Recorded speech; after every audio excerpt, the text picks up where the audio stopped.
Hello, welcome everyone. I never really know what to look at. Am I looking at myself? No, because my eyes are over there. Looking over there? Okay. Welcome to Dirtbag Minimal day. Like day 3, 4? Trying to pull some 7-8 hour days. My name is Karina and I am building my third tiny house.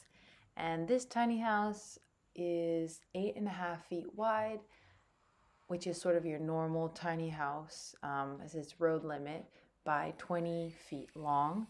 And I'm putting it on a regular trailer, so it's not meant for tiny houses. So it's not drop axle, meaning the bed is above the wheels. And my inspiration for this tiny house is an Airstream. And so you'll see what that means. So follow along in these series of videos. I'm going to start off with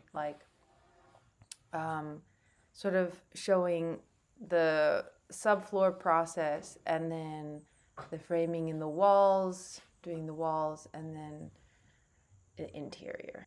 So what I'm doing here is I have this flatbed trailer, Tiny 3, and basically there's these screws, these 2x8s, and they're in here with these screws. So now what I'm trying to do is take out all of these boards because they're extra weight. It might seem really absurd because I'm taking out these screws out of this wood with an impact driver, and then I'm hoping that I can reuse them and the holes. All right, here's the baby. She has been stripped of all 2x8s, and they've been piled, and these are the ones that I'm going to rip so that I can replace them and make the floor, the subfloor.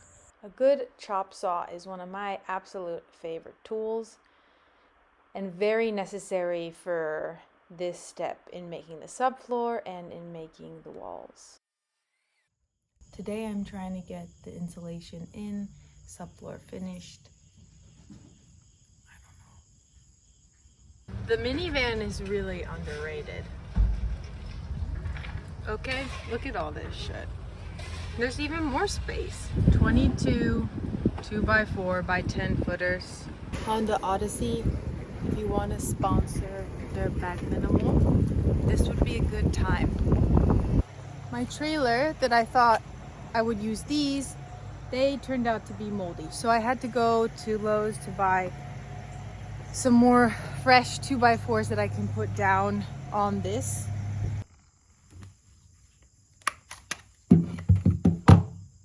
So yesterday ran into a problem because I was using these 3-inch self-drilling screws, wood to metal, and they just were not going into the metal. They go through the wood, but they're supposed to self-screw because they have this little end. Anyway, figured out the problem is it needed a different Phillips head bit.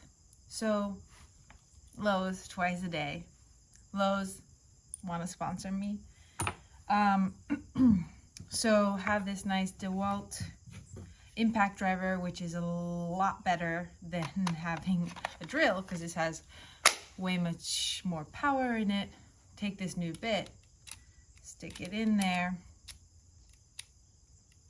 put this in, and then we're going to try with these screws into the metal and see what happens.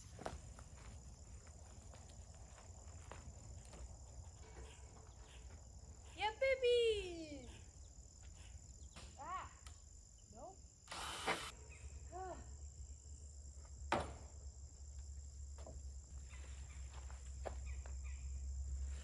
I was gonna say something. I have to remember to come back through because I've punctured through some of the flashing in the siding, Tyvek wrap to come through underneath and patch it with some of my leftover flashing that I have around, and tape it because there's those exposed holes. I probably should caulk around each of the screws too. I'm so lazy though. Here I'm cutting some of the rigid foam insulation that I'm putting into my subfloor. So I put down Tyvek house wrap and then the aluminum flashing, on top of which I built sort of a subfloor frame with 2x4s. And in those cavities, I'm filling them with this rigid foam insulation since it's the floor. So I wanted more like a firm, stable bottom rather than just like regular insulation. And after I was done with that, here I'm putting in the OSB. So it's about 1/2 inch, basically plywood, that you can see it there. And I had to make sure that the pieces lined up so that they went on top of the 2x4s so that I had somewhere to screw down into. And so that was kind of a puzzle piece because between the metal beams and trying to match up the 2x4s to make sure they got onto those and then putting the OSB, it was it was definitely a puzzle. And I like these puzzles. I mean, I wouldn't be doing this if I didn't. So it's all a part of the challenge. It's a part of figuring out how do I move next in this situation, and what do I do, especially if you're kind of figuring it out as you go. And that's the fun part of it. And I think that it's good to have a plan. It's good to follow something when you're doing something like this. And of course, that's necessary. But what life really teaches you, and what I've learned in mirrored in building, is you can plan all you want, but you have to learn to think on your feet. Look, I'm framing. Yay! And so now this is the first long wall where the door is gonna go. Can I point this way? Yeah, the door is gonna go there, and then the window back there. I love framing. It's glory work because it goes up fast. And I pre-cut almost all of these neighbors. Great community out here. Yeah, so I'll keep you updated on what's going on. Hi everyone. So here we are with my walls. So this is what I'm trying to finish today.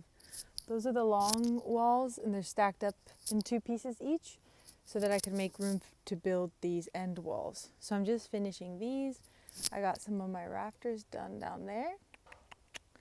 And yeah, that's what I'll be working on today.